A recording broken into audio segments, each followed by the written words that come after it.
Hii ni challenge KO. Hii ni challenge KO. Leo nimekuletea washikaji wawili ambao wako tayari kushindana, kuchuana vikali, yani kutandika Pepsi. Kila mtu atandike Pepsi ndani ya dakika 2 au ameshamaliza.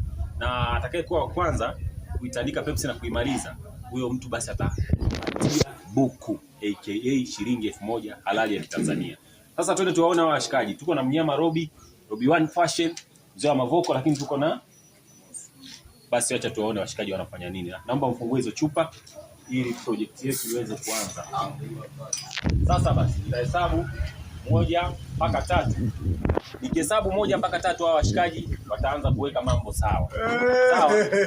Sasa atakayeshinda jamani, haijalishi kama ni dakika 1, 2, ila atakayekuwa kwanza asianguke wala asizimie wala asilie. Sheria zote kuzingatiwa. Usilie, usioneshe umeumia, usianguke, usikoe.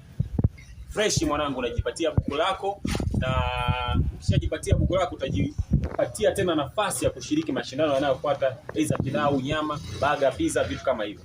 Sasa twende basi nikahesabu na watu hao wataanza kushiriki moja kwa moja kutandika hizo Pepsi. 1 2 3 go.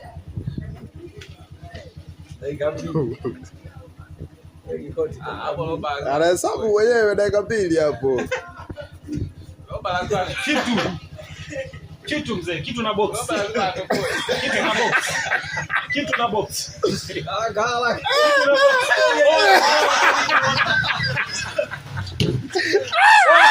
Ni hatari sana.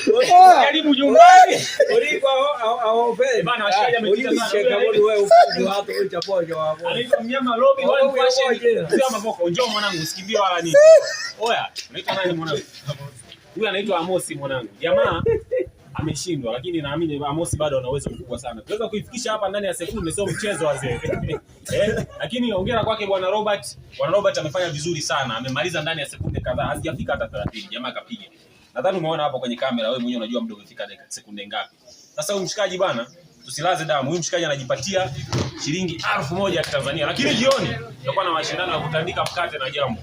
Kama uko tayari, basi njoo, location ni hapa. Panaitwaje hapa? Hapa kwa Ndoto Hospitali Getini. Bana, inaitwa challenge hiyo. Tuko pamoja sana. One love.